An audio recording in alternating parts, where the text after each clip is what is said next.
back to How to Be a Vendor series. Today we're going to be discussing and going over how to price cards, where to find recent comps, and as well as other tools that you can use to help yourself quickly go through and find some of these comps, especially when you're trying to either keep up with your own inventory or even pricing cards for when you're taking cards in. So let's break it down. So we're going to start with the easiest comps to find, and that's going to be anything that is modern. So with anything that is modern, we're going to be using TCGplayer. So TCGplayer is going to be very, very good to keeping up with modern cards. And what do I mean exactly by modern? I mean pretty much anything that's within the last 10 to 12-ish years. And that pretty much covers all the eras from now all the way back into about XY base. So pretty much any card that is found in those eras are going to be pretty well documented inside TCGplayer, and you can pretty much find sales pretty consistently. Now, just when you're going through TCGplayer, just make sure you're kind of looking at it and making sure there's enough volume in there. But for most part, XY era is pretty consistent on having enough sales that you can pretty confidently say, this is what the price is for this card, and it's a pretty safe bet. And it's not uncommon to see some vendors using this to comp more vintage and mid-era cards. I personally don't use it just because there's not enough volume on there, and it's really condition dependent on those eras. So I really don't like using it unless it really has photos. And sometimes when you look at the photos, they're not really good. And let's kind of pull one up and I'll show you. So you'll follow me on the screen. So right now we are looking at a Sabrina's Gengar from Gym Heroes. We're pretty much looking at the comps now, and the first thing you'll see is that here's a lightly played unlimited Sabrina's Gengar for $1,000. Now that's not going to be an accurate comp. Now you're going to scroll down and kind of look at some of the sales, and you can kind of see between April and now there's a few sales that are on there.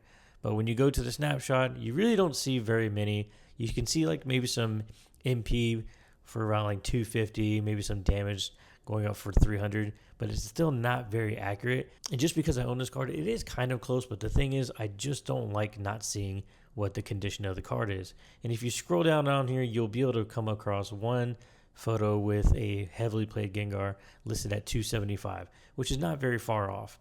And then here you can kind of look at the photo itself. Now, the thing is, on the phone, when you click on it, it gets very fuzzy. It doesn't look very good. You can kind of zoom in on it like that and be able to see it a little bit better. And as you can see, it's pretty heavily played. It does have a lot of hollow scratching, and it just doesn't look very good. But again, the interface here is not very good for viewing the photos. But that's just one of the listings throughout the entire TCGplayer of that specific card that had photos. All the other sales don't really have anything. So unless the TCGplayer that they're referring to price their card has photos on it, I really don't like using it as a reference. And if you're a buyer and you see a vendor doing that, I would highly suggest them trying to price some cards and doing your own due diligence through eBay and kind of figuring out if that's the appropriate price for the card. But that's an entirely other topic. Let's just worry about pricing our own cards. All right, so now let's go over a couple other tools that I like to use to price raw cards, and then we'll get into the PSA stuff. And so the number one thing, especially with vintage, mid-era, and maybe like some eras between like black and white, platinum and stuff like that, you're going to want to use eBay last solds.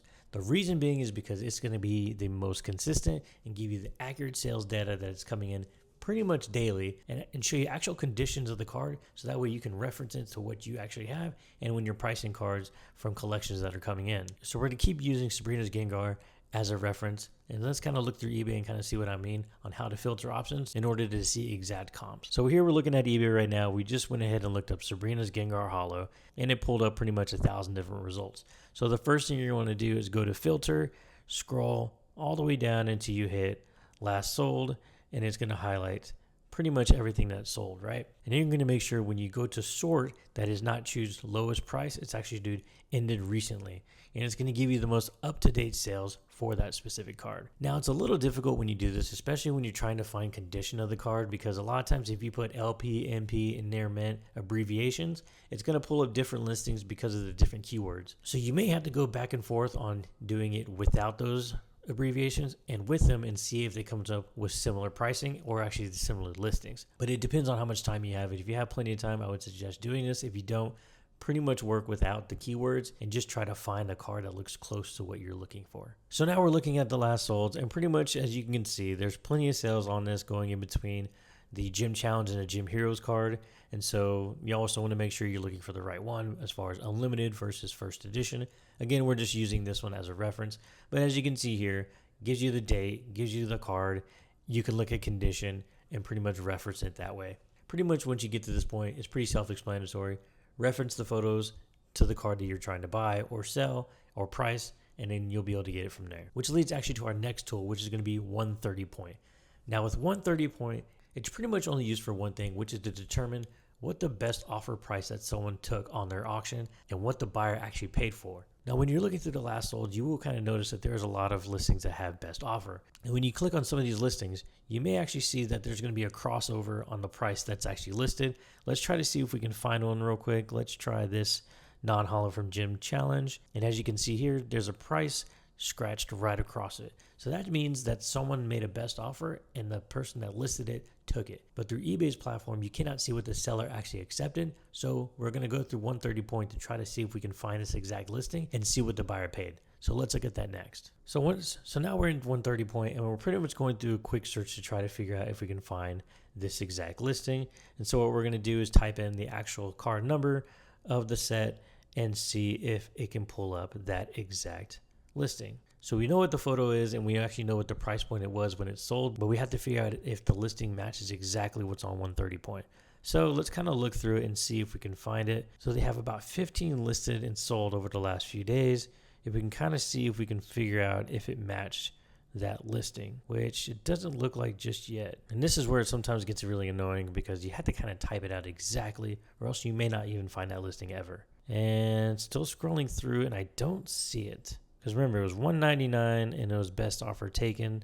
I still don't see it. And these are showing March. So this is definitely not pulling up what we want. So there might be an issue when you're doing this because if the sale is actually pretty recent, then it's probably not going to pop up on 30 point. So let's try to find another reference. So we're going to try to find one that's maybe about a few days old. Let's just say maybe like July 1st or 2nd and see if we can find something there. Okay, so we finally found one. And so here we have Sabrina's Gengar. It starts off with Wizards of the Coast, Pokemon, TCG, Sabrina's Gengar, Holo Rare, 80 HP, right? And if you look at it, it has crossed out over the $1,300. So now, when we go over to 130 point, you can see that exact listing for $1,300. Title matches the exact same, and it actually tells you exactly what they sold it for, which was $1,150. So 130 point is good. Obviously, if it's a newer sale, like that same day, it probably won't be on the database. But if you find something within a few days, you will be able to kind of get a comp and a better understanding of what it actually sells for. But outside of that, you really probably won't use 130 point all that much just because it only works for a very, very particular case. And so the last thing we're going to go over is price charting. Now, price charting is not really all that accurate when it comes to individual cards, specifically raw card prices of anything like vintage, mid-era, and going pretty much up to X and Y. And let me kind of show you. And so here I pulled up Gym Challenge, and pretty much it gives you a pretty rough snapshot of all the prices of the cards, and all this is pulled out from eBay last sold data, and it doesn't really do 100% of a good job on getting every single sale, but overall it does pretty okay. Now we're just going to look at the very first card at Blaine's Arcanine First Edition. We're going to click on it, and I like using this as just giving you a rough idea of what the PSA grades are at that time. Now, again, it's not as accurate as it could be, but it's a pretty rough snapshot. So if you want to get an idea, if you see a card that you're taking in that looks pretty good overall, but you just want to kind of get a quick reference on what the grade could be. So this is a pretty good snapshot to look at, but don't take it as exact. And so here we can kind of see Blaine's Arcanine, ungraded, 250. That may or may not be right, especially because it's first edition, but you can kind of see the grades, 7, 8, 9, 9.5, and a 10, 10 being $5,000. Now, it's probably not that 100, and like I said, it's probably not that accurate. There's probably been tons of sales in between when this last sold took place and when it could be now, but again, it's hard to say. But the main reason I like to use price charting is only because as you can kind of go down past all the hollows, let's go down to like maybe some of the rares, is that you can pretty much price vintage bulk and mid-era bulk by using price charting. Because again, it goes off of last sales. There's plenty of sales that price charting data pulls from eBay, and it's overall really accurate. It might be a little bit inaccurate for about maybe $1 to $2, but on the bulk stuff, once you get down to anything that's like less than $5, you're really not all that worried about how accurate it can be, and you're pretty much just rounding up to the nearest or lowest dollar as you're going through it. As you can kind of see, like Brock Scravler's $2.99, for regular first edition's $5.59. So it's pretty easy to go ahead and go through this when you have a lot of older bulk to go through and be able to determine, is it worth pricing, or is it just going to go in the bulk bin for like 2 for $1, 3 for $1, that kind of thing. So that's just my opinion on when I think price charting is actually a pretty useful tool. So now let's go into graded cards. Now for graded cards, There's only pretty much one reference that most people use at this point, and it's going to be Card Ladder. Card Ladder is a new database that pretty much is done by PSA, and that's pretty much where it pulls most of its data from, as well as eBay and now Fanatics, and maybe some other marketplaces that I don't know about, but that's pretty much what I've seen so far. And so here we have the dashboard. It pretty much just goes through and has just like some generic data here. But the main thing you want to do is the function right in the middle, which is the camera. So pretty much what the camera is going to do is it's going to open up your camera and look at the slab and be able to scan it right then and there. And so boom, we're going to use our Kingdra. As you can see, the $85 price point is probably not accurate. And here it pulls it up right away. Now the top card ladder value is not always going to be accurate, and you can kind of look in reference to the last solds to kind of see if it's trending up, down, or if the card ladder value number here at the top, which here says 102.50, is pretty accurate. Now, when you scroll down, you can kind of see, again, the name of the eBay store that it sold from, the listing name, and where it came from. Most of these are going to be eBay. You might see every now and then a Fanatic or another marketplace on there, but it looks like for this card, it's mainly only eBay. And so you can kind of see, okay, there's some 120 sales, some 110s, 125s. There's some lows in the 90s and low 110s. So it pretty much is all over the place. So you can kind of get a guess. I was like, okay, maybe this is more of like a $105, $110 card, maybe not 102. But as you can kind of see, it took the 102.50 from the last sold, but you can pretty much go through the last few listings, maybe take the average of the last 3 to 5 and just price it accordingly. And another reference that you can use for PSA slabs exclusively is to go to their own website and look at their own PSA reports. Now on there, we're going to still reference the Sabrina's Gengar. This is actually the card that I have getting graded right now. And so we're going to look at it, right? So here you can look up sales history and differentiate it by grade. So PSA 10 all the way through 1. We're just going to go through all of them. And you can kind of see it gives you the date, gives you the price that it sold for. And when you click on the listing, it gives you the cert number. And it'll tell you just a brief amount of information, like where it was sold and the auction type. This one was the best offer. And as you can see, it sold for about $720. And so you can kind of scroll down over the last few weeks and see where this card is trending, where the last solds are. You can check population while you're at it. And so this is a pretty good tool to use pretty much only for PSA slabs. But again, it doesn't really take into other marketplaces. It looks like it mainly only ties to eBay, not so much of Fanatics or any other marketplace that Card Ladder may be getting its data from. And so pretty much those are the main tools that you're going to use as far as pricing your cards, comping other people's cards, and keeping up to date on where their price of the cards are going. I know there's some other ones that are out there. Double Hollow is the main one that's actually being promoted by now by a lot of big YouTubers, as well as another influencers on Instagram.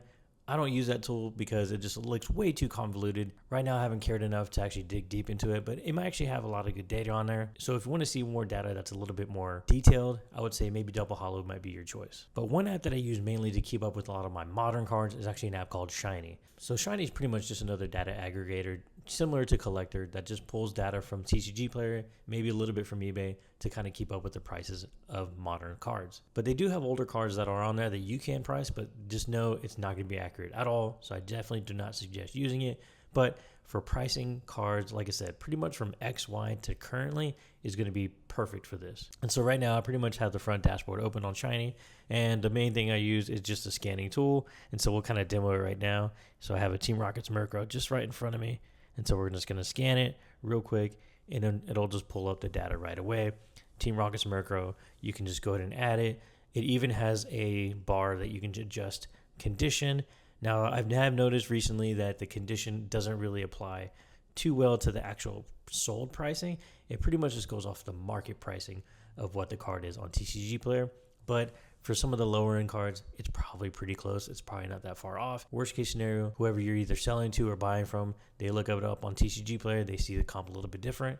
Then you can just kind of go back and forth and negotiate from there and just come up with a fair price. Collector has a similar function as well as some of the other applications, but I just like to use Shiny because it's pretty quick. I've had an account with them for a while, and pretty much anytime I price cards, I'm able to make a list real quick, and we can just kind of make an offer at that point. And so that just about wraps it up on as far as comping and finding the tools that are right for you to find accurate pricing on older cards, mid-air, and also modern, and as well as going for like graded cards too. And as you can tell from all the tools we talked about, None of them are going to be 100% accurate. You're going to have to use a few of them to kind of reference between each other to try to find the most fair and accurate pricing for not only yourself when you're buying, but also for the person you're buying it from, because you definitely don't want to screw anybody over. And so pretty much now that we covered everything as far as comping cards and pricing your cards, the main thing is going to be now how to actually put that into action as far as pricing your cards and also sales psychology. So stay tuned for the next one. Don't forget, like, comment, subscribe. Really does go a long way to help the channel. As well as if you have any questions, drop them down in the comment section below and let me know what your thoughts or questions may be, and maybe we'll address it on the next episode. But until then, I'll see you guys next time.